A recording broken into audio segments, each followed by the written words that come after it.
Actors and director and actresses and మా అమ్మాయి నిహారిక, మా ఆత్మీయుడు ఫణి. సో మీ అందరికీ చాలా చాలా చాలా బిగ్ కంగ్రాచులేషన్స్. వంశీ నువ్వేం ఫీల్ అవ్వకు, నేను ఇవాళ ఫినిష్ చేశాను సినిమా. ఫ్రెష్గా ఉన్నాను, మీ అందరికన్నా ఎక్కువ ఫ్రెష్గా నా బ్రెయిన్లో ఉంది. అంటే మొదట ఈ సినిమా నేను స్టార్ట్ చేసినప్పుడు పని నుంచి ఇట్లా ఏదో ఒక సినిమా ఉంది బాగుంటుంది అన్నారు. తర్వాత నిహారి కూడా నేను విన్నాను అన్నప్పుడు సరే విన్నాను. నాకు ఏదైతే వంశీ ఆ రోజు మా ఇంటి దగ్గర ఒక ప్లేస్ ఒకటి ఉన్నారు కూర్చోబెట్టి చెప్పాడు, ఎక్కువసేపు చెప్పలే, 1.5 hour లోపే చెప్పేసినట్టున్నాను అంతే. ఇట్లా ఎక్కువ టైం తీసుకెళ్ళి జస్ట్ 1.5 hour కబుర్లు చెప్పుకున్నాం కానీ 1.5 hour నరేషన్ అవుతుంది. యాజ్ గా తను ఏదైతే చెప్పాడో ఆన్ స్క్రీన్ అదే చేశాడు. అంటే ఇంక రకంగా చెప్పాలంటే ఒక ఉన్నదానికన్నా చాలా బెటర్ గా చూపించాడు. నేను ఎక్స్పెక్ట్ చేసినా చాలా బాగుంది. అండ్ ఫోటోగ్రఫీ చెప్పక్కర్లేదు, అద్భుతం. ఎడిటింగ్ బాగుంది. అండ్ మా విజయ్ ఫైట్ మాస్టర్. మొత్తం ఫస్ట్ టైం విజయ్ మామూలుగా కమర్షియల్ సినిమాలని ఫైట్స్ చాలా చేశాడు, చాలా పేరున్న మాస్టర్ అతను. కానీ ఈ సినిమాలో వీళ్ళందరూ కొట్టుకుంటుంటారు ఇంటర్వెల్ సీన్, అది అంటే ఒక మాస్టర్ పీస్. అది ఎక్కడ కూడా సినిమాటిక్ గా లేదు. అందుకని విజయ్ నేను చెప్పింది, first time action part direct చేసావు, ఇప్పుడు హీరోలను బట్టి నువ్వు వెళ్ళాలి, బట్ కథను బట్టి వెళ్ళి చూడు, చాలా అద్భుతంగా ఉంది. ఈ సినిమా గురించి ఏం చెప్పాలన్నా నాకు తక్కువ అనిపిస్తుంది, ఎందుకంటే ఇది ఇప్పుడే చూశాను కాబట్టి ఇంకా నాకు ఫ్రెష్ గా ఉంది మెమరీ. అవును, పొద్దున్న లేదా నిహారిక తర్వాత చాలా ప్రాబ్లం ఉంటుంది అమ్మాయితోటి. యాక్చువల్గా నేను 3 అని చెప్పింది, 1 o'clock అయింది, నువ్వు వచ్చేసే అంది. నీకేమైనా పని ఉంటుందా నాన్న కొంచెం అనేది లేదు, ఇక అన్ని వదిలిపోయి నేను కూడా వచ్చేసాను. సో మొన్న అది ఫస్ట్ ఒక 4 days back, first beginning up to గొడవలు పడతారు ఈ ఫ్రెండ్స్. ఇది ఈ రిజర్వేషన్ ముందు అక్కడ ఆపేసాను, సినిమా చూడబుద్ధి కాదు. ఎందుకంటే ఇన్నేళ్ల ట్రావెల్లో నేను ఈ కమ్యూనల్ ఇష్యూస్ లేకపోతే ఈ కులాల ఇష్యూస్ చూసి చూసి విసుగు వచ్చేసింది. ఈ సొసైటీ ఇంతేమో, ఇంకెంతకంటే మార్చలేము అని అనిపించింది. కానీ తర్వాత సరే ఇవాళ ఫ్రెష్ గా హాఫీ తర్వాత మిగతా సినిమాతో చూశాను. Wonderful Vamshi, wonderful. Cinema length 2.5 hours కదా, 2 hours 31 minutes అన్నాడు. యాక్చువల్ గా వీళ్ళు ఈ ఎంసెట్ ఎగ్జామ్ రిజల్ట్స్ వచ్చిన తర్వాత మా ర్యాంకుల గురించి వెళ్తారు. అబ్బాయి అబ్బాయి పేరు ఏం క్యారెక్టర్, పిక్చర్లో ఏం క్యారెక్టర్, రవియా, ఇడ్లీ మామగాడు. అక్కడి నుంచి సినిమా నువ్వు సెకండ్ హాఫ్ లో జాతర ముగిసేదాకా, అంటే it is more than 70 minutes of film, అంటే ఆల్మోస్ట్ ఒక ఫుల్ ఫిల్మ్ యాక్చువల్గా చెప్పాలంటే. ఎంత గ్రిప్పింగ్ ఎలా తీసాడో, అంత అద్భుతంగా తీసాడు, చాలా గ్రిప్పింగ్ గా ఉంటుంది. ఇక ఎలక్షన్స్ అనే పార్ట్ యాడెడ్ గా ఉన్న సినిమాకి ఏమి నష్టం కలిగించలేదని నాకు అనిపించింది. అది ప్రజెంట్ ఉన్నటువంటి పొలిటికల్ సినారియోని చాలా బాగా తీసాడు. ఎందుకంటే రెస్పాన్సిబిలిటీ లేనటువంటి చాలా మంది నా ఒక్క ఓటుతో ఏమవుతుంది ఎవరన్నా ఇంకా అని అట్లాంటి ఆలోచన, ఎందుకంటే మేము ఫేస్ చేసాం అలాంటి మాటలు. అందరు మనతోనే ఉంటారు, అందరు మనతోనే అన్నా మీకన్నా ఎవడన్నా గెలుస్తారు అనేవాడు. నాకు ఎందుకో డౌట్ వచ్చేది, నేను ఎంపీగా నిలబడ్డాను నర్సాపురం, ప్రతి వాడు మీరే కొడతారనేవాడు. నాకు కొంచెం భయంగా ఉండేది, డౌట్ గా ఉండేది. నా డౌటే కరెక్ట్ అయింది, గెలవలేదు, 3rd position వచ్చాను నేను. ఇలాంటి రాజకీయాలు చూసిన తర్వాత ఆ సినిమాలో మా జనసేన ప్రస్థానం 2019 దాకా అనుకోవచ్చు మీ సినిమాని. అక్కడ అదే నాకైతే ఇంట్రెస్టింగ్ అనిపించింది. అండ్ ఈ ఇష్యూ జరగక ముందు, ఈ ఎంసెట్ ఇష్యూ ముందు నుంచి బిగినింగ్ ఒక 5 minutes క్యారెక్టర్స్ రావటం అదోలాగా, అంటే పెద్దగా నేను అట్రాక్ట్ అవ్వలేదు. అక్కడి నుంచి ఇలా బాల్యాన్ని తీసారు చూడు, అక్కడి నుంచి యంగ్స్టర్స్ అయ్యి యూత్ అయ్యి ఆ గొడవ జరగక ముందు వరకు హిలేరియస్ గా చేసావు. కామెడీ హిలేరియస్ గా ఉంది చాలా. అంటే అక్కడ ఉన్న ప్రతి వాళ్ళకి నాస్టాలజిక్, అంటే గతించినటువంటి, అంటే మీకన్నా చాలా 2 generations I think I'm senior. 2011లో చూపిస్తారు కదా మీది క్రికెట్ ధోని ఆడటం. అప్పుడు నేను లైఫ్ లో భయంకరంగా దెబ్బతిని అప్పుడే సినిమా చూసి గేమ్ చూశాను.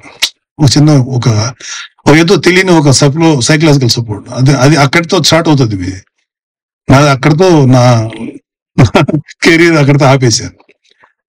సో కానీ వీళ్ళందరిది విలియమా అతను చర్చి వెళ్తూ ఒక అమ్మాయిని లైన్ వేయటం, అమ్మాయినికి ముద్దు పెట్టాలని చేయటం. ఇంకొక అతను ఎవరు అబ్బాయి వచ్చాడా, ఇంకొక అతను రాలేదు కదా, అతను వీడియో క్యాసెట్లు తెచ్చిన ఇదే క్యాసెట్లు కదా సిడీస్ తెప్పించుకొని అమ్మాయి చూడటం, చిన్న బ్లాక్ మెయిలింగ్ ధోరణిలో అవన్నీ చేశారు. తర్వాత అబ్బాయి శివ అతను కథ స్టార్ట్ చేయటం, అతను ఒక ముస్లిం అమ్మాయిని చేసి సిస్టర్ అవుతా అంటే కొట్టేస్తా ఏముంటుంది ఏమంటారండి ఫ్లేమ్స్ అంటే మాకు లేదు అది గేమ్ ఫ్లేమ్స్ కి ఇన్వాల్వ్ అయ్యి అంటే చాలా సరదా గడిచిపోయింది. అంటే మేము కూడా కొన్ని చేసుంటాం కదా ఆ ఏజ్ లో.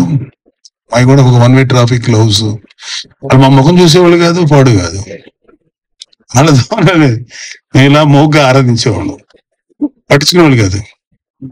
ఇప్పటికీ నాకు అర్థం కాదు, నేను అంత బ్యాడ్ గా ఉండేం కాదు, రీజనబుల్గానే ఉండేవాడిని. ఆ అమ్మాయిలు ఇష్టపడేవాళ్ళు, వాడిని చూస్తేనేమో ఈడేంటి ఈడు ఇలా అన్నాడు, ఈడెందుకు ఈ అమ్మాయితో ఇలాగా లోపం ఏర్పడిపోయింది అయితే వాట్ ఎవర్, నాకేం లోపం అని.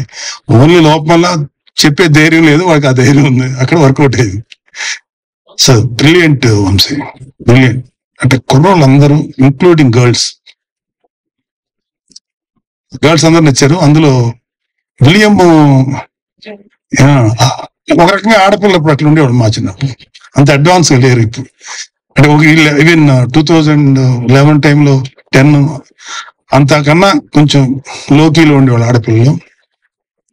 మేము కూడా మొగ్గా వాళ్ళని ఆరాధించేవాళ్ళం. గట్టిగా వెనక్కి తిరిగి చూస్తే పరిగెట్టి వెళ్ళిపోయాం, అంత టెన్షన్ ఉంటే. బ్యూటిఫుల్ చేశారు అసలు ఆ లవ్ సీన్స్ కానీ, లేకపోతే దాని మీద వచ్చే కామెడీ. అందులో ప్రసాద్ ఒకడికి ఫోన్ చేసి లేడీ వాయిస్ లో మాట్లాడుతుంటే అతను ఏ అకౌంట్ లో అది ఇలాంటి పనులు మేము అంటే ఇలా చేయలేదు. కానీ మాకు సినిమాకి వెళ్ళేవాళ్ళం, మా నెల్లూరులో నీలమాల్ ఉండేది, మేము పరిగెట్టుకుని వెళ్ళేవాళ్ళం. కొంచెం ఇంగ్లీష్ మూవీస్ చూసే ఇష్టం ఉండేది, దరిద్రంగా ఉండే సినిమాకి వెళ్ళేసేవారు. అలా 4-5 సార్లు జరిగేది. మా ఫ్రెండ్స్ ఏంటంటే వాళ్ళు చూసేవాళ్ళు కాదు, ఎరా సినిమా ఎలా ఉందని అడిగేవాడు. నేను దొరికేసాను కదా, ఎందుకు ఇంత అదిరిపోయింది రా సినిమా, స్టార్ట్ టు ఫినిష్ అసలు ఊహించవు అంత గొప్పగా ఉంటుంది. నెక్స్ట్ డే వెళ్ళేవాడు, అమ్మాయి అతృప్తి, వాడు తిట్టేవాడు. ఇలాంటి కొన్ని పనులు చేసేవాడు. అలాగే అందరినీ ఇట్లా ఏడిపించటం. అలాగే స్టేజ్ మీద ఎవరన్నా బాగా డాన్స్ చేస్తే మాకు జలసి, మేము చేయలేము. అదేదో ఉంది కదా సీను, ఎవడో చేస్తుంటే కింద నుంచి అల్లరి చేసేది ఉంది ఫ్లేమ్స్ టైంలో. ఇక్కడ మా కాలేజీలో మీకు తెలిసే ఉండదు, సినిమాలో యాక్ట్ చేస్తున్నాడు బాలాజీ భవన్ అని, రోహిణి వాళ్ళ అన్నయ్య, అతను మేము ఒకే కాలేజీ. పాపం అబ్బాయి కమల్ హాసన్ లాగా చాలా బాగా డాన్స్ చేసేవాడు. మా కుళ్ళు మేము చేయలేము. మరి ఏం చేయాలంటే స్టేజ్ మీద అంటే గోల్ చేసేవాడు, స్టేజ్ మీద దింపేసి అంత తప్పు పనులు చేసేవాడు. ఇప్పుడు అనిపిస్తే ఎంత తప్పుడు పనులు చేసావు, ఒక కళాకారుని అవమానించేవాడు. సో అవన్నీ గుర్తొచ్చినాయి నాకు మీ సినిమా చూస్తున్నంతసేపు. Really mind blowing. ఎక్కడి నుంచి కుర్రోళ్ళందరినీ ఎందుకు అప్రిషియేట్ చేయాలంటే, నువ్వు ఒక రింగ్ మాస్టర్ లాగా వీళ్ళందరినీ చేసావు చూడు. ఆ బాల్యం నుంచి టీనేజ్కి వచ్చారు. టీనేజ్కి వచ్చినప్పుడు అందరూ బాగా కన్విన్సింగ్ గా చిన్న కుర్రోళ్ళు అనిపించింది. ప్రజెంట్కి వచ్చేటప్పటికి పెద్దవాళ్ళ కనపడ్డారు. It's very difficult task. ప్రతి ఒక్కళ్ళు చాలా మెచ్యూర్డ్ కనపడ్డారు. అంటే ముందు అది చేశారా, ఫస్ట్ చిన్నపిల్లలు చేశారా, యూత్ యంగ్స్టర్స్? ఓకే. తర్వాత ఏమో ఇంకా బాగా శుభ్రంగా తిని తయారయ్యారా? దంగల్ సినిమాలో అదే పని చేశారు. అమీర్ ఖాన్ గారు ఏదో మాట అంటారు, అమీర్ ఖాన్ గారిని, సార్ మీరు వయసులో చాలా బలంగా ఉంటారు, తర్వాత పెద్ద వయసు కనపడతారు, తర్వాత మీరు స్లిమ్ గా తయారవ్వాలి, సో ఫస్ట్ మీరు బాగా తినడం అన్నాడు. అంటే ఫస్ట్ యంగ్ క్యారెక్టర్ చేయండి అన్నాడు. లేదు లేదు, నేను ఫస్ట్ బాగా తిని లావ్ అయ్యే క్యారెక్టర్ చేస్తాను. వాళ్ళు వేరే వెర్షన్. ఎందుకన్నా తినేసిన తర్వాత తగ్గటం నాకు వల్ల కాదు, నాకు టార్గెట్ కావాలి, మళ్ళీ సన్నగా అవ్వాలి కాబట్టి అని ముందు ఆయన హెఫ్టీగా ఉన్నప్పుడు క్యారెక్టర్, తర్వాత ఈ క్యారెక్టర్. సో ఏదైనా సరే ఒక క్యారెక్టర్ కోసం తిండి మానేసి లేకపోతే డైట్ చేసి ఎక్సర్సైజ్ చేసి, అంటే మీరు ఆల్ అందరికీ నా మనస్ఫూర్తిగా శుభాకాంక్షలు తెలియజేస్తుంది. చాలా కష్టం, చాలా కష్టం. అండ్ వంశీ ఒకేసారి 11 నుంచి 14 మంది యాక్టర్స్ ని సినిమా ఇండస్ట్రీకి వదిలేరు. చాలా మీలాంటి యాక్టర్స్ కి అవసరం ఉంది industry, not only for movies. ఇవాళ ఓటీటీలో చాలా ప్రిడామినెంట్ గా ఉంది ఎంటర్టైన్మెంట్ ఫీల్డ్ లో, చాలా చాలా అవసరం. సో మీ అందరికీ ఎవరు ఈ కుర్రోడు బాగా చేశాడు, ఈ కుర్రోడు యావరేజ్ గా చేశాడు అంటారు లేదు. అందరూ ఎవరి కాళ్ళు బ్రిలియంట్ పర్ఫార్మెన్స్. ఎన్ని ట్రైనింగ్ ఇచ్చారు ఆయన వాళ్ళకి. ఇట్ షోస్ మీరు తీసుకున్న ట్రైనింగ్ ఎంత కష్టపడి చేసింది లిటరల్ గా స్క్రీన్ మీద తెలుస్తుంది. ఒక్కళ్ళు కూడా ఒక ఇదవ్వాలి, అంటే ఇబ్బాయి కొంచెం ఎమెచ్యూరిష్ గా చేశాడు అనిపించదు ఎవరిది, ఎవరి క్యారెక్టర్ కానీ. అండ్ నీ క్యారెక్టర్ పేరేంటి బాబు? సుబ్బు. ఇతని రిపెంటెన్స్, ఇతని పెయిన్, ఆ చిన్న మొండితనం ఆ ఫస్ట్ హాఫ్ లో చూపించింది. సెకండ్ హాఫ్ లో తప్పని తెలిసిన సార్ అలా ఉండటం, తన రిపెంటెన్స్. అలాగే నీ విలియం, నీ క్యారెక్టర్ వీళ్ళని చేయటం, మధ్యలో వీళ్ళిద్దరి కోసం కృషి చేయటం, ఇతను మధ్యలో వీళ్ళని చెడగొట్టేటువంటి ఆ క్యారెక్టర్. ఏం క్యారెక్టర్ పేరేంటిది? ఏమన్నా నిజం చెప్తున్నా, ఆ కుర్రోడు ఎంత బాగా చేశాడంటే తెలియకుండా అతను మంచి ఫన్ యాంగిల్ ఉంది. And you are going to be one of the best comedy actor out there, definitely. Believe. ఎందుకంటే ఇంతమంది 11 బ్రిలియంట్ పర్ఫార్మెన్స్ చేసేవాళ్ళు ముందు నువ్వు నిలబడి వాళ్ళతో ధీటుగా చేసేవి చూడు, వెరీ డిఫికల్ట్. అది చాలా కష్టం. అది డామినేట్ చేసేసారు వాళ్ళు. ఫన్ చేశారు, సీరియస్ గా చేశారు. వాళ్ళకి వ్యతిరేకంగా నిలబడి నువ్వు చేసింది చాలా నచ్చింది. అండ్ మన సాయి కుమార్ గారు, అంటే నిజంగా ఆ క్యారెక్టర్ కి సాయి కుమార్ కరెక్ట్, రమణ గారు కరెక్ట్. అంటే ఎవరు ఒక ఎక్స్పీరియన్స్డ్ పీపుల్ కావాలి అక్కడ, వాళ్ళని కరెక్ట్ గా చేశారు. అండ్ ఈ 11 మెంబర్స్ కుర్రలు ఎవరైతే ఉన్నారో ఆ గర్ల్స్ అందరూ కూడా, వంశీ ఫస్ట్ అందరినీ కొత్త వాళ్ళు అన్నప్పుడు నాకు నిహార్కి ఫణికి మధ్యలో కొంచెం డిస్కషన్ జరిగింది. కొంచెం నోన్ ఫేస్ పెడదాం అన్నప్పుడు కొన్ని ఈ మార్కెటింగ్ కోసం తప్పదు అనుకున్నాం. అండ్ నీహా నేను మళ్ళీ ఫణి ఏమనుకున్నాం అంటే, లేదు వంశీ ఆలోచించింది కరెక్ట్. అక్కడికి వచ్చేటప్పటికి అతని గత సినిమాల తాలూకు ఎఫెక్ట్ చూసేవాడు మైండ్ లో పడకూడదు. ఆ సినిమాలు భలే చేశాడే అనిపించకూడదు, వాడిని అక్కడే చూడాలి. సో అందరూ కొత్త వాళ్ళని పెట్టి అందరితోటి అద్భుతమైన బ్రిలియంట్ పెర్ఫార్మెన్స్ చేసావు వంశీ. అన్బిలీవబుల్. నేను మనస్ఫూర్తిగా చెప్తున్నాను, నా వల్ల మీకు ఎంత ఏం చేయగలుగుతాను తెలియదు, కానీ this film deserves national award, not regional award. Regional award కాదు, రీజనల్ అవార్డ్స్ ఉంటాయి, best regional film, but national award. ఎందుకంటే there are 5-6 national awards. Best film, best newcomer film, it's called Indira Gandhi award. Best film on social and economic issues, అదొక ఈయన రజత కమలాలు. And best film on national integration, best children film. అలా Indira Gandhi best new directors film. అలా ఇంకో 4-5 ఉన్నాయి. దీని తర్వాత రీజనల్ కి వస్తారు. I'm very fortunate that I got Nargis Dutt award, అంటే best film on national integration, రుద్రవేణికి 1986 వచ్చింది. మీ సినిమాకి ఏంటంటే 2 ఉన్నాయి. నేషనల్ ఇంటిగ్రేషన్ అంటే కులాలు మతాలకు అతీతంగా మనుషులు ఉండాలనే మాట, అదేవిధంగా ఇష్యూస్, ఎకనామికల్ ఇష్యూస్, ఆర్థిక పరమైన ఇష్యూస్, 2 కేటగిరీలో మీరు ట్రై చేయొచ్చు. జస్ట్ ఎవరు కూడా వదలకుండా అన్ని అప్లై చేయండి. మీరుగా డెఫినెట్ గా ఐ విష్ మీ సినిమాకి ఖచ్చితంగా ఒక అవార్డు రావాలని కోరుకుంటున్నాను. ఎందుకంటే ఎంత గొప్ప సినిమాలు ఇలే ఉంటాయి. ఎక్కడ ఈ సినిమాలు ఎక్కడ కూడా ఫేక్ అనేటువంటి సన్నివేశం లేదు. ఇక్కడ కొంచెం ఫేక్ ఉంది, ఇక్కడ కొంచెం ఆర్టిఫిషియల్ గా ఉంది అనేది ఎక్కడ లేదు. ఆ విషయంలో వంశీ తీసుకున్న జాగ్రత్త అండ్ దాంట్లో అసలు అల్టిమేట్. అండ్ ప్రొడక్షన్ వాల్యూస్ చెప్పాలంటే ఇంకా అసలు వీళ్ళే కదా మెయిన్. సో ఒక ప్రొడ్యూసర్ అనుకోవాలి, సో నిహారిక తీసుకున్న కేర్, పబ్లిసిటీ, ఫనీ ఎఫర్ట్స్ ఇవన్నీ కూడా మర్చిపోలేదు. సో నేను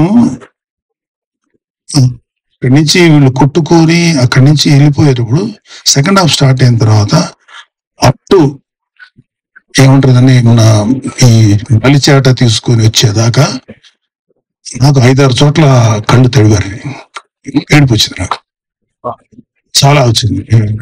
నాకు ఈ గొంతు చోక్ అవుతుంది, కళ్ళ నీళ్ళు వచ్చేస్తున్నాయి. అంటే ఆ చచ్చిపోయిన కుర్రోడు గురించి వాళ్ళ నాన్న చూపించి అంటే తను చెప్పినప్పుడు కూడా ఏదైతే చెప్పాడో విజువల్ గా తెర మీద చూసినప్పుడు అంత ఫీలింగ్ వచ్చింది. సో ఇట్స్ ఎక్స్ట్రాడినరీ ప్రయత్నం and very very very very good feeling. I very proud.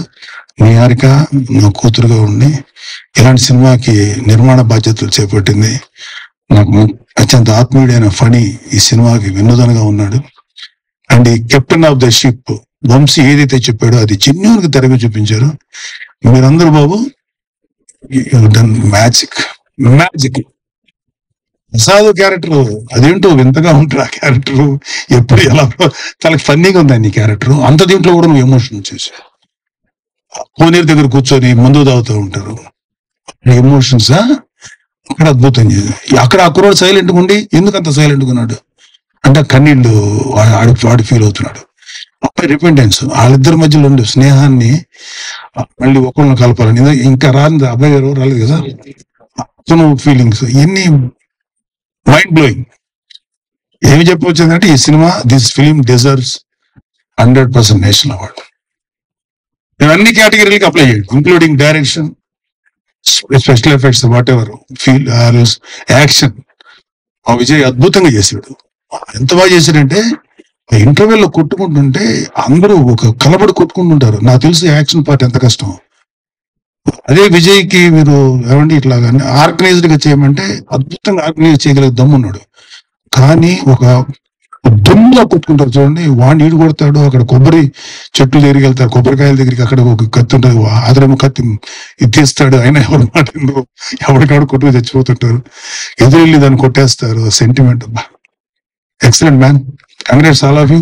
అద్భుతం సినిమా చేశారు. మీ అందరికీ చెప్తున్నాను ఇవాళ, మీ 11 మంది మెయిన్ గా ఇంక్లూడింగ్ గర్ల్స్ వాళ్ళు కూడా చాలా ప్రెట్టీగా అందంగా చేశారు. ఆ భయం ఉంటుంది ఒక అమ్మాయికి, నీ లవర్కి ఆ అమ్మాయిని టార్గెట్ చేస్తావు, నీ మీద అమ్మాయిని నువ్వు టార్గెట్ చేస్తే నీ మీద చీరాకు రాలా, అరే పాపం కదా అనిపించింది. అలాగే ఇంకొక అమ్మాయి క్యాసెట్ల కోసం ఏడిపిస్తుంటది ఒక అమ్మాయి. ఇలా అందరూ ఏమి ఒక పలానాని అందరూ బాగా చేశారు. Congrats, all the best, blessing. Thank you sir.